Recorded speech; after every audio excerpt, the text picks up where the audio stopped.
तिथं आनंद साजरा झाला आणि तिकडं मथुरेमध्ये दुष्टा चळका पसुटाला त्याने कंसाने दरबार भरवला आणि दरबारामध्ये विडा मांडला आणि विचार केला की आपला वैरी लहान आहे तोपर्यंत मारलेला बरा, मोठा झाल्यानंतर आटोपणार नाही. विडा मांडला. पण कुणाची हिंमत आहे तो विडा उचलायची? कुणाला वाटते दादा मारावं म्हणून? चला इथं बसलं नाही वाटतं, खरा सांगा, इथे जेवढे बसलेत कुणाला वाटतंय की कीर्तन झाल्यानंतर मी मेलो तरी चालेल? हात वरती करा.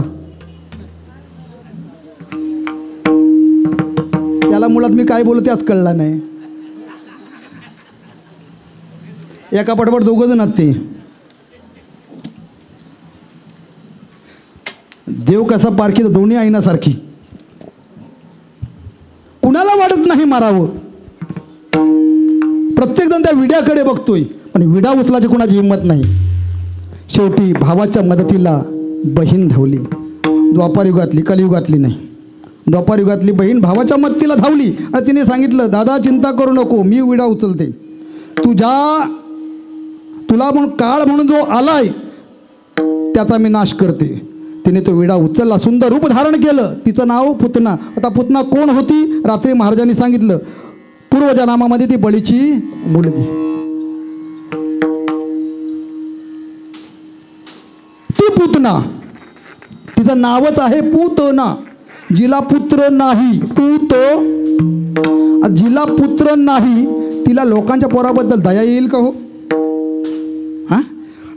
वेदांतामध्ये पुतनेला अविद्या असं म्हटलंय. कारण देवाने 7व्या युगामध्ये सुद्धा पहिल्यांदा नाश केला अविद्या मायेचा. म्हणजे पहिली कोणाला मारली? त्राटिकेला मारली, नंतर बाकीच्यांचा नाश केला. तसं द्वापार युगामध्ये सुद्धा पहिली कोणाला मारली? पुतनेला मारली, म्हणजे अविद्येचा नाश केला. ती पुतना सुंदर रूप धारण केलं, स्तनामध्ये विष भरलं आणि मजल दर मजल करत गोकुळामध्ये आली. फक्त तुझा वैरी गोकुळाशी एवढं फक्त माहिती होतं बरं का. मग नेमकं कुठल्या घरात आहे माहिती नव्हतं. म्हणून तिने विचार केला की या 1-1.5 महिन्याच्या कालावधीमध्ये जेवढी बाळं आलं असतील तेवढ्यांना मारायचं. आमच्या आगरी भाषेत सांगू, एका बाजूने लाणी करत गेली. ती म्हणा महाराज लाणी म्हणजे काय? कीर्तन झाल्यानंतर विचारा, मी सांगेन. वाईट शब्द नाही, चांगला शब्द आहे तो. आणि मजल दर मजल करत यशोदेच्या वाड्यासमोर आलेली आहे, नंदाच्या वाड्यासमोर आलेली आहे. डोकावून पाहिलं तर पाळण्यामध्ये बाळ झोपलंय. तिने घरामध्ये प्रवेश केला. पाहुणी घरामध्ये आलेली पाहिली आणि यशोदेने विचारलं कोण तुम्ही, कुठले आहात? त्यावेळी ती सांगते काय ग, मला तू ओळखली नाही? तर म्हणे नाही, अगं मी तुझी बहीण. ती यशोदा विचार करते माझं वय 75 झालं आणि मलाच बहीण आहे, मला कसं माहिती नाही? कुठून ईशाला अजून आली? नाही कळलं, जाऊ द्या.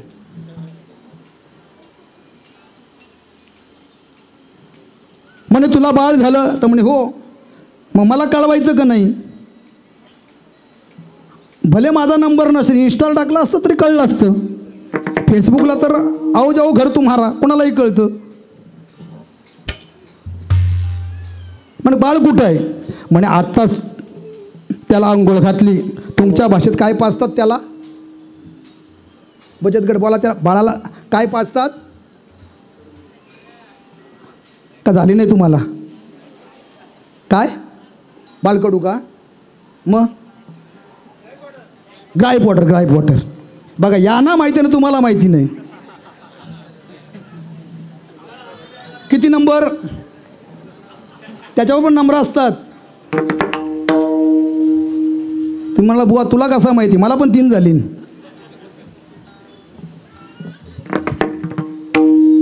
बाळ म्हणे आत्ताच झोपले आणि हा आवाज कृष्णाच्या कानावर गेला आणि देवाने विचार केला बोनीचं गिराईक घरी चालून आलंय ना, आता तसं सोडायचं नाही. म्हणून कृष्णाने रडायला सुरुवात केली. आता रडण्याचा आवाज पुतणीच्या कानावर गेल्यानंतर पुतना यशोदेला म्हणते काय ग यशोदे, किती खोटी बोलते तू? बाळ जागा आहे. बोंबलतय ते बघ, रडतंय बाळ. आण त्याला माझ्याकडं. त्या पाळण्यातून ते कृष्णाला उचललं आणि पुतणीच्या मांडीवर आणून दिलं. पुतणीने आणि ती यशोदा काही कामानिमित्त घरामध्ये गेली. पुतणीने देवाला स्तनाला लावलं. आता स्तनाला लावल्यानंतर देवाने डोळे मिटले. काय मिटले मी सांगत नाही, मिटले डोळे. आणि पहिला नंबर लागला विषाचा, विष प्याला. नंतर नंबर लागला दुधाचा, दूधही प्याला. आणि नंतर नंबर लागला रक्ताचा. जसा रक्ताचा नंबर लागल्याबरोबर ही कासावी झाली आणि तिने आपलं मूळ रूप धारण केलं राक्षसनीचं. धाडकन कोसळली. ती किती मोठी होती माहिती आहे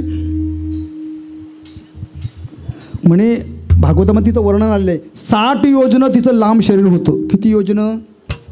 आता योजनाचा हिशोब काय आहे ते अकल्पायुष्य व्हावे तया कुळा. नंतर सांगा, नंतर मी सांगतो योजनाचा हिशोब. आणि देवाने पुतणीला मारली. चला पुतना मेली. पुढं नंबर लागला महाबल भट्टाचा. त्याला सोडला. का? तो ब्राह्मण वेश धारण करून आला होता. विटंबीला भट दिला पाठीवरी पाठ. हां, त्याची विटंबा करून त्याला सोडून दिलं. आणि देव 6 ते 7 महिन्याचे झाले. आणि 6-7 महिन्याचे झाल्यानंतर देव रागायला लागले. तळवे तळहात तळहात टेकीत, तळवे तळहात तळहात टेकीत, डाव्या गुडघ्यानं गुडघ्यानं रांगत, डाव्या गुडघ्यानं गुडघ्यानं रांगत.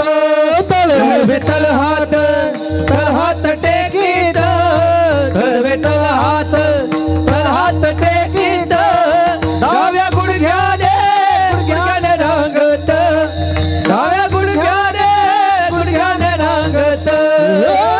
रंगाने रंगनात थोड्या देखील सळे, रंगानी रंगनात थोड्या देखील सळे, रंगाने रंगनात थोड्या देखील सळे, रंगानी रंगनात थोड्या देखील सळे.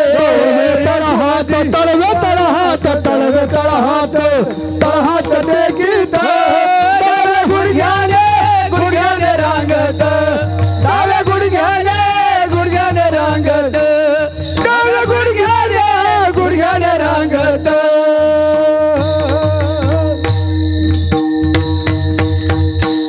काय झाले माहिती का? त्याच्यामध्ये माझं बाळपण मला दिसायला लागले. कारण मी सुद्धा त्याच्या एवढा होतो तेव्हापासून परमार्थाला लागलोय. तर बाबा मला प्रत्येक कीर्तनाला त्यावेळेला फिरवत होतोय ना. तो आनंद काय वेगळा असतो बरं का. हां, का ते बालिश आहे.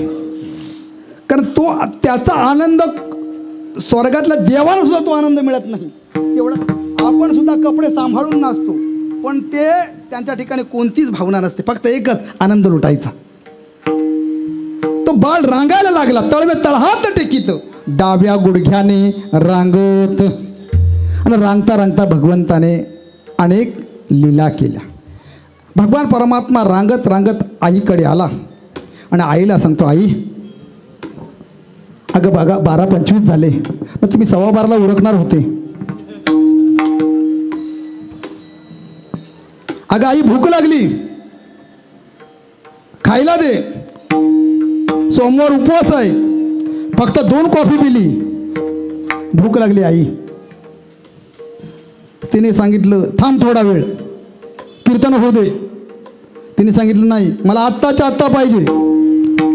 मग काय देऊ? म्हणे तुझं दूध दे. यशोदेने कृष्णाला उचललं, आपल्या पदराखाली घेतलं आणि स्तनपान करायला लागली. आणि स्तनपान करत असताना भगवान परमात्म्याने विचार केला. त्याच वेळेला यशोदेने काय केलं होतं, एक पातेलं चुलीवर दूध तापत ठेवलं होतं. आणि यशोदेने त्या कृष्णाने विचार केला की आईने मला मोठ्या प्रेमानं पाजायला घेतलंय, पण आईचं प्रेम माझ्यावर आहे की त्या दुधावर आहे हे पहिल्यांदा चेक करून घेऊ. म्हणून देवाने काय केलं, तिथे जो अग्नी होता त्या अग्नीला सांगितलं जास्त प्रज्वलित हो. जसा जास्त अग्नी प्रज्वलित झाला तसं दूध ते उतू गेलं. आता दूध उतू गेल्यानंतर चरचर चरचर आवाज आला. आगीवर पडलेलं दूध चरचर आवाज आला. जसा आवाज आला तसा यशोदेने कृष्णाला उचलला, धाडकन आदळला, हो बाजूला. दूध उतू गेला, धावत आपल्या भाषेत किचनमध्ये गेली. स्वयंपाक घरात नाही, किचनमध्ये गेली. शुद्ध मराठीमध्ये त्याला काय म्हणतात? किचन.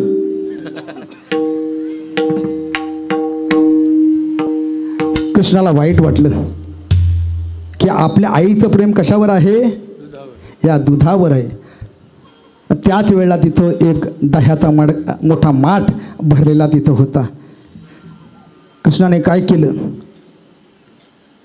एक छोटा मडका ढकलत तिथपर्यंत आला. तो उपडा घातला, त्या मडक्यावर चढले आणि त्या माठावर वरती चढले आणि त्या मोठ्या माठामध्ये कृष्णाने उडी टाकली. एवढं मोठं माठ असायचे. आता आमच्या घरामध्ये मी लहान असताना सुद्धा मोठमोठे आम्ही लपंडाव खेळायचो त्यावेळेला. मी सुद्धा त्या माठामध्ये बसलेला आहे महाराज. हां, तो माठ कधी घरातून बाहेर आला माहिती आहे का? आगरी साहित्य संमेलन आमच्या गावामध्ये होतं. त्यावेळेला आत्ताच्या मुलांना त्यावेळची भांडी बघायला मिळावी म्हणून तिथं आम्ही तो प्रदर्शनाला दिला. तो तिथंच फोडला. मग एवढले माठ पूर्वी घरामध्ये असायचे.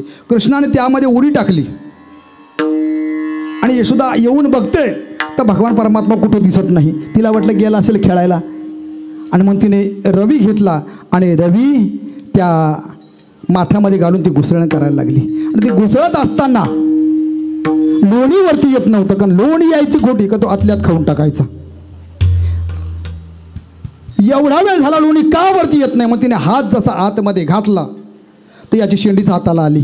तिने बघतो तर हा दह्यामध्ये माखलेला त्याला बाहेर काढला. ही कितव्या वर्षी केली खोडी? 6-7 महिन्याचे असताना. देव 1 वर्षाचे झाले. सकाळी उठले पहाटेच्या वेळेला. एका शेजारीने उठून सडा समार्जन करून तिथं रांगोळी काढत होती. आता रांगोळी काढत असताना देवाने तिला विचारलं, मावशी काय करते ग? म्हणे काय नाही, रांगोळी काढते. म्हणे रांगोळी? बट म्हणे तुला म्हणे जमत नाही. म्हणे असं कोणी रांगोळी काढतं का? म्हणे तुला काय कळतं? म्हणजे मला कळल्याशिवाय मी बोलतोय का? म्हणे तुला जमत नाही रांगोळी. म्हणे मी दाखवू का? म्हणे दाखव. देवाने काय केलं? चड्डी खाली केली, अष्टदोल काढली अंगणी, वरी मोते चक्रपाणी. म्हणे अशी रांगोळी काढतात. म्हणजे 1 वर्षाचे असताना सुद्धा 6 महिन्यापासून ते 1 वर्षापर्यंत 1 वर्ष झाला तरी देवाने खोड्या करायला सुरुवात केली. एक दिवशी चालत देव अंगणामध्ये आले आणि अंगणामध्ये सगळे बळीराम, वाकड्या, बोबड्या, पेंद्या, सुदामा ही सगळी मंडळी खेळत असताना देवाने काय केलं? कोणाचं लक्ष नाही गेलं बघून तिथली माती उचलली आणि तोंडात टाकली. आता लहान पोरांना कळतं का तोंडात काय टाकावं म्हणून? काय खावं काय खाऊ नये? नाही ना. माती खाल्लेली बलराम दादानं पाहिली आणि बलराम दादा धावत जाऊन यशोदेला सांगितलं, अगं आई, कृष्णाने माती खाल्ली. आई धावत आली, कृष्णाला विचारलं, कृष्णा माती खाल्ली का? आता कृष्णाच्या तोंडात माती होती, तोंड बंद. तरी मानेने सांगते, अरे सांग ना माती खाल्ली का? म्हणे नाही. जशी नकार दिला तसा यशोदा मातेने कृष्णाचा कान धरला आणि कान जोराने पिळला. जसा जोराने कान पिळला, कानाला कळ लागली आणि देवाने सांगितलं, आई खरंच ग आई, मी माती नाही खाल्ली. मग तो बलराम दादा कसं सांगतोय, आई ग आई नाही खाली म्या माती, आई ग आई नाही खाली ग म्या माती, नाही खाली म्या माती, आई ग आई नाही खाली म्या माती. बलराम दादा हो बलराम दादा, बलिराम दादा, बलिराम दादा, बलराम दादा खोट बोलतो बलराम दादा, बलिराम दादा खोट बोलतो बलिराम दादा.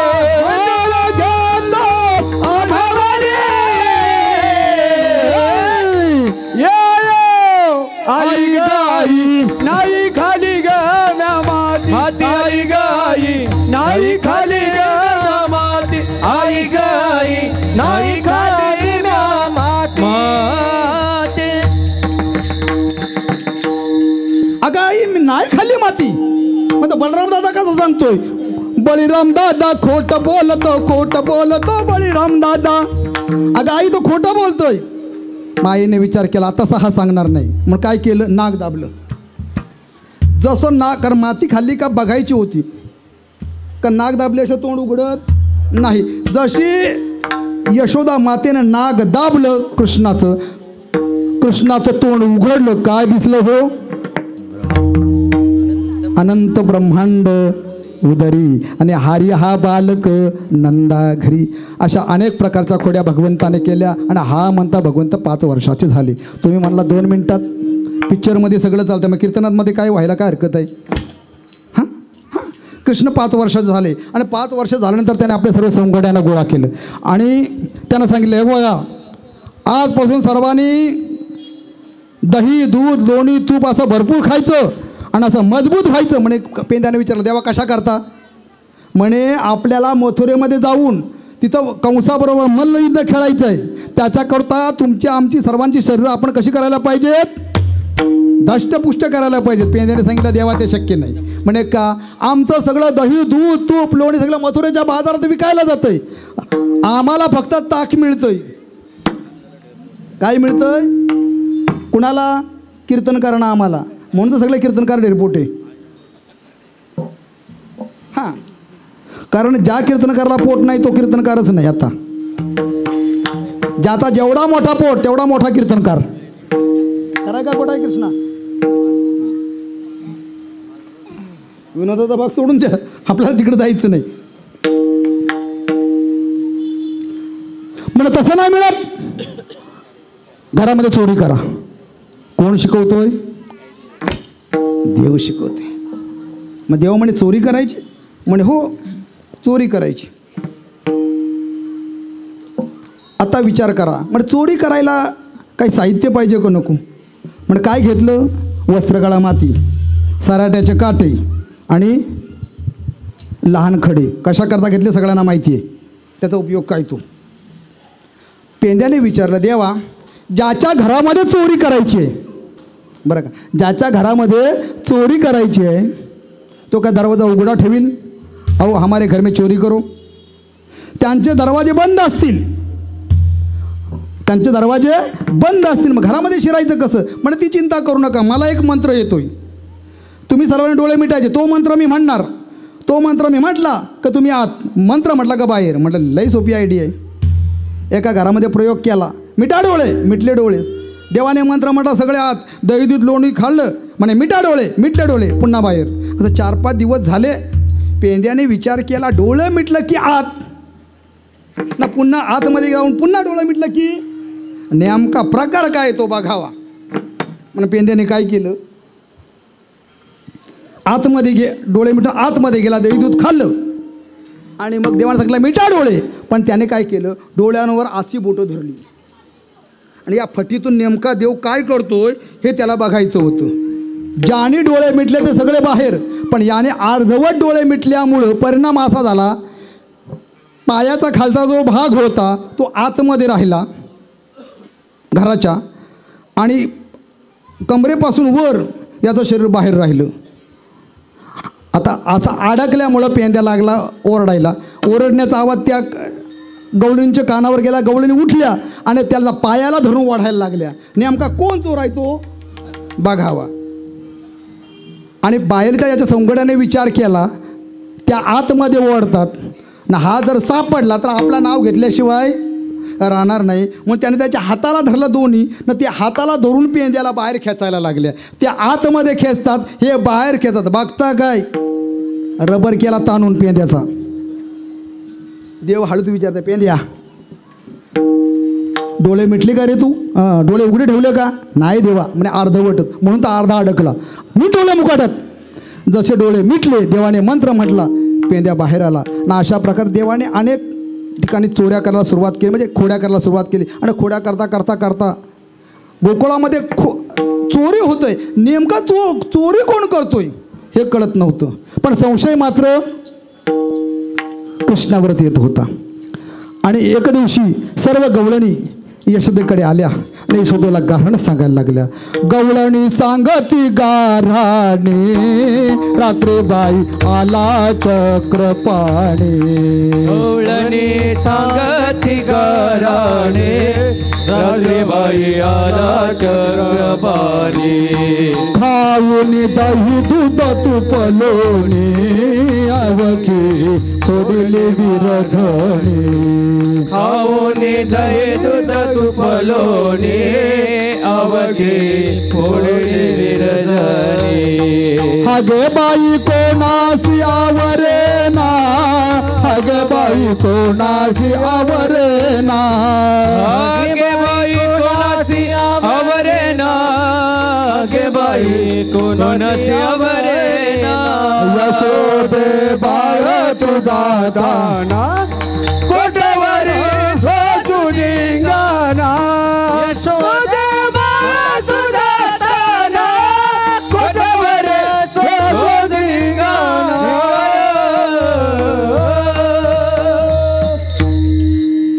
यशोदेकडे गवळणी गारणं सांगायला आल्या. दुसरी आली धावत याने बाई काय केली मात मुखाशी मुख चुंबन घेत गळ्यामध्ये हात घालीत धरू जाता सापडे ना यशोदे बाळ तुझा कान्हा. तिसरी आली धावोनी याने बाई काय केली करणी पतीची दाढी माझी वेणी दोहींशी गाठ मारुणी गाठ बाई कुणाशी सुटे ना यशोदे बाळ तुझा काना. अनेक गवळणी अनेक खोड्या केल्या. एकीने तर भलतीच सांगितलं आवरी आवरी आवरी आपुला कान्हा नासियेल्या आमुच्या सुना नासियेल्या आमुच्या सुना. अशा अनेक खोड्या त्या गवळणीला यशोदेला सांगायला लागल्या. पण यशोदा त्या गवळणीला म्हणते तुम्ही सांगता तुमच्या घरामध्ये आला दही दूध खाल्लं लोण खाल्लं तूप खाल्लं तर तुमच्या घरामध्ये चोरी करायला यायला हां माझ्या घरामध्ये दूध तूप नाही का हां माझ्या घरामध्ये 9 लक्ष गायी आहेत एवढं दूध दबतो माझ्या घरामध्ये आहे तर चोरी करायला तुमच्या घरामध्ये माझं बाळ येईल कशाला.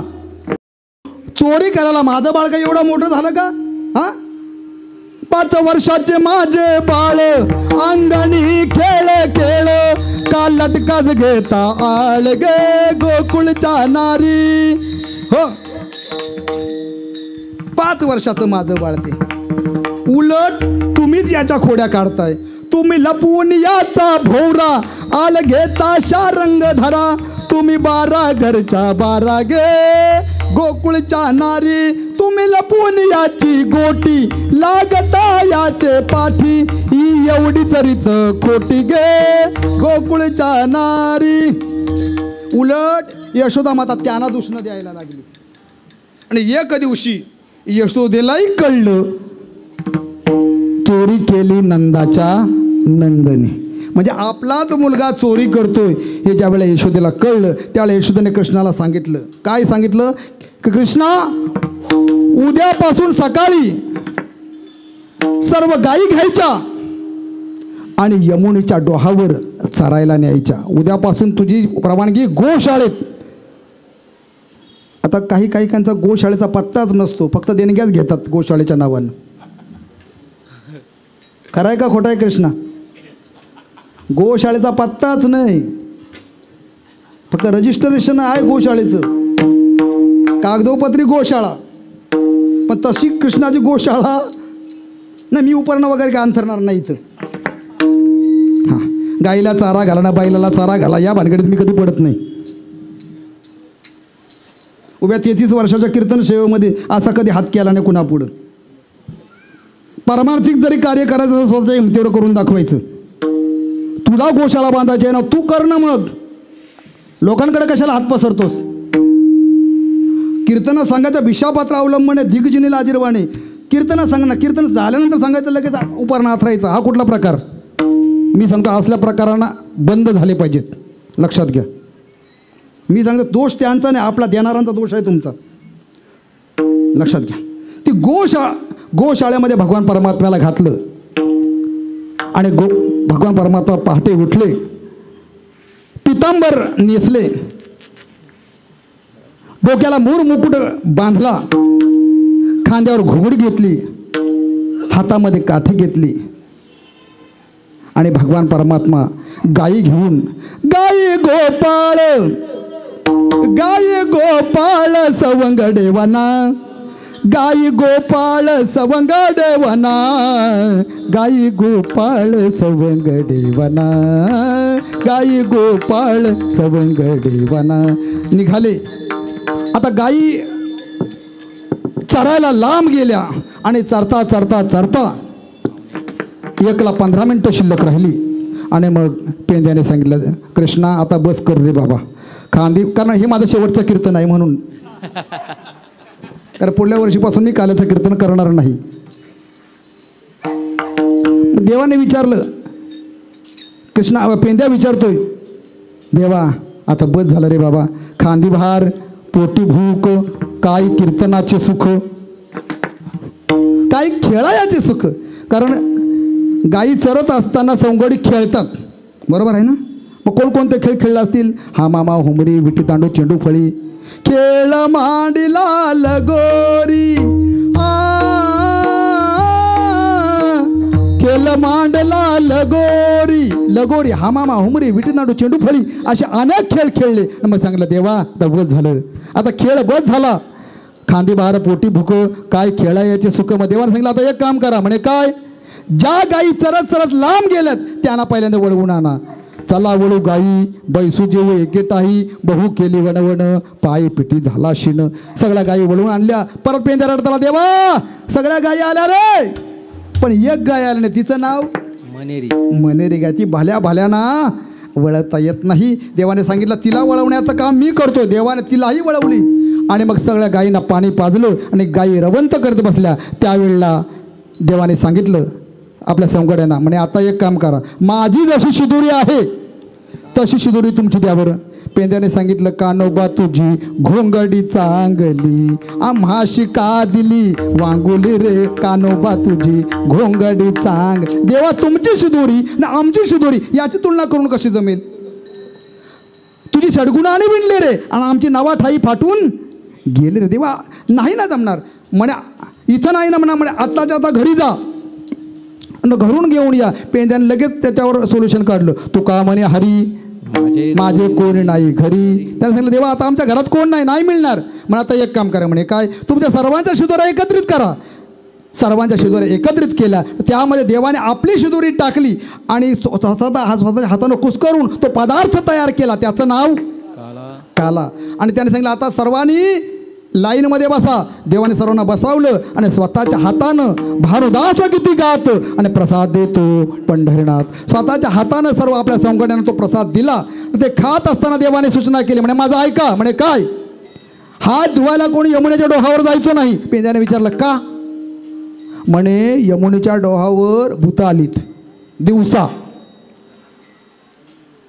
आता भीती, भूतांची भीती कोणाला घालतात बोला.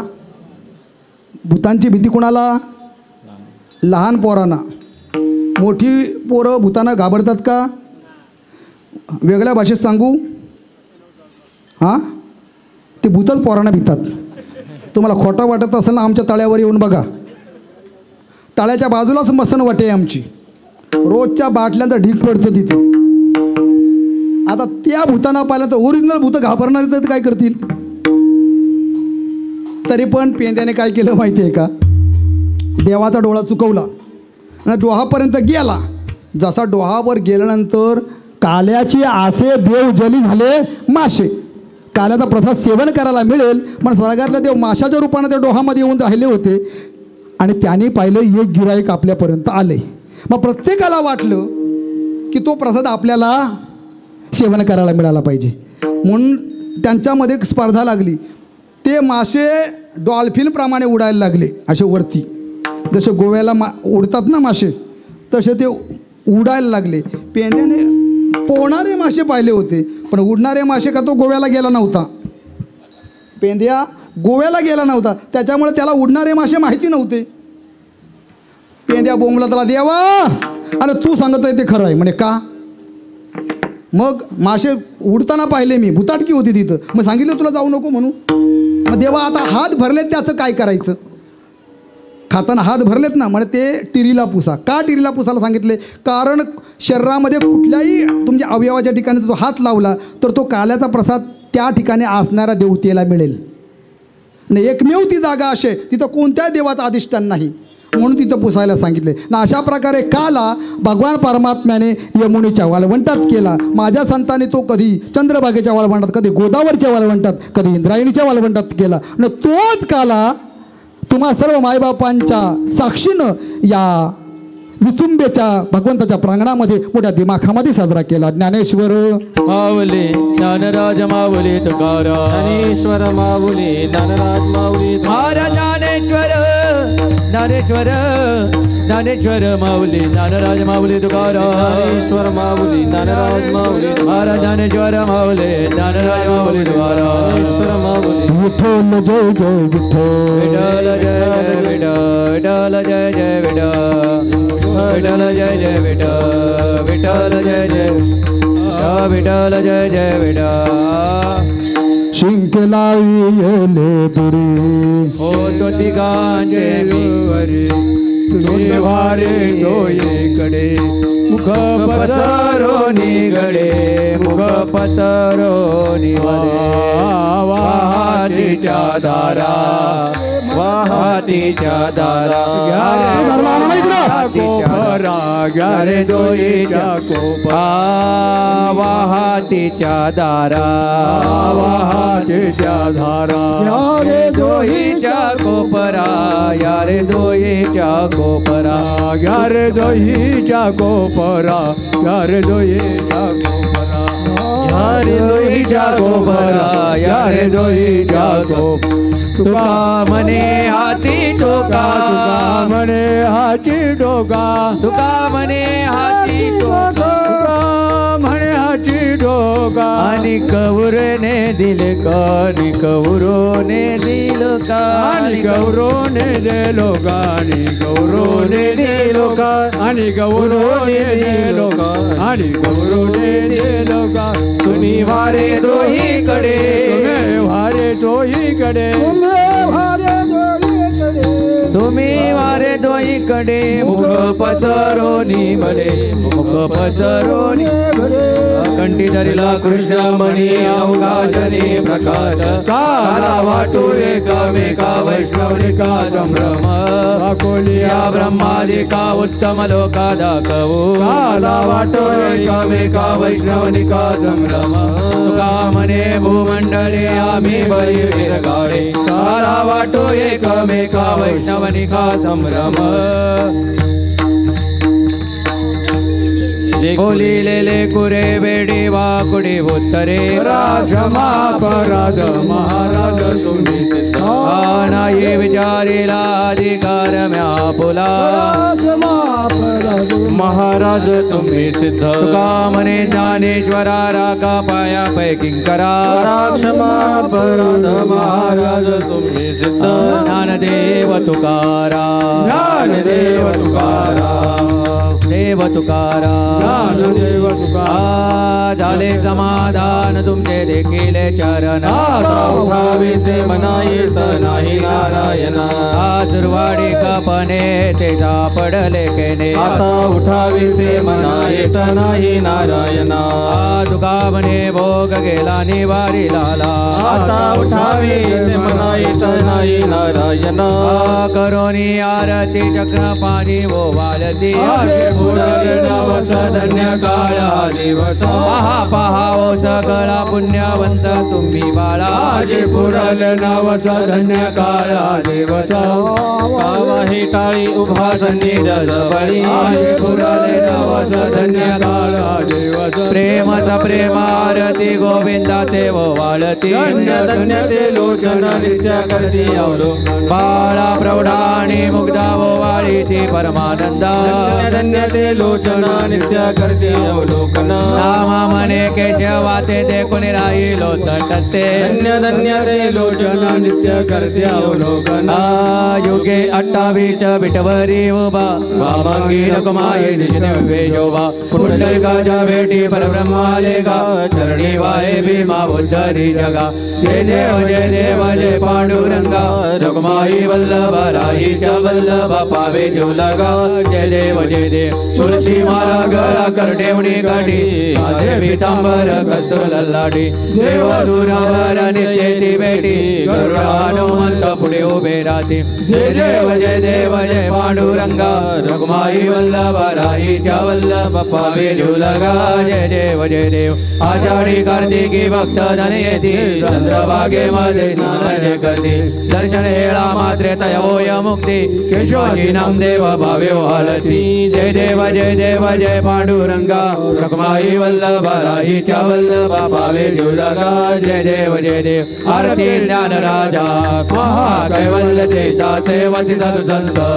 वन वेदला माझा आरती ज्ञान राजा लोपले ज्ञान जगे येताने नाचे कोणी अवतार पांडुरंग नाव ठेविले ज्ञानी आरती ज्ञान राजा प्रगट हुये बोले विश्व ब्रह्माचे केले राम जनार्दनी परणी मस्तक ठेविले आरती ज्ञान राजा महाकैवल्य देता सेवती साधू संत मन वेदला माझा आरती ज्ञान राजा आरती तुकारामा स्वामी सद्गुरु दामा सचिदानंद मूर्ती पाय दाखवे आम्हा आरती तुकारामा राघवे सागरात पाषाण तारले तैसे अडोबाने अभंगर केले आरती तुकारामा तुकेता तुलनेची ब्रह्मा तुकाचे आले म्हणून रामेश्वरी चरणी मस्तक ठेविले आरती तुकारामा स्वामी सद्गुरु दामा सचिदानंद मूर्ती पाय दाखवे आम्हा आरती तुकारामा ओम गाली लोटांगण वंदे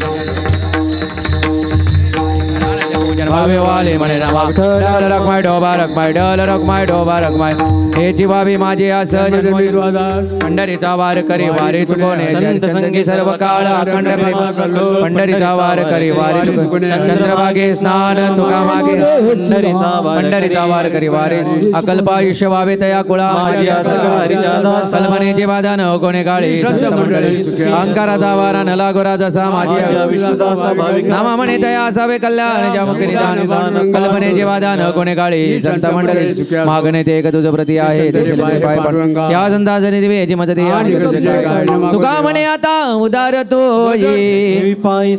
या संतांची निर्वेची मजती ज्ञानदेव तुकाराम ज्ञानदेव तुकाराम हा तुकाराम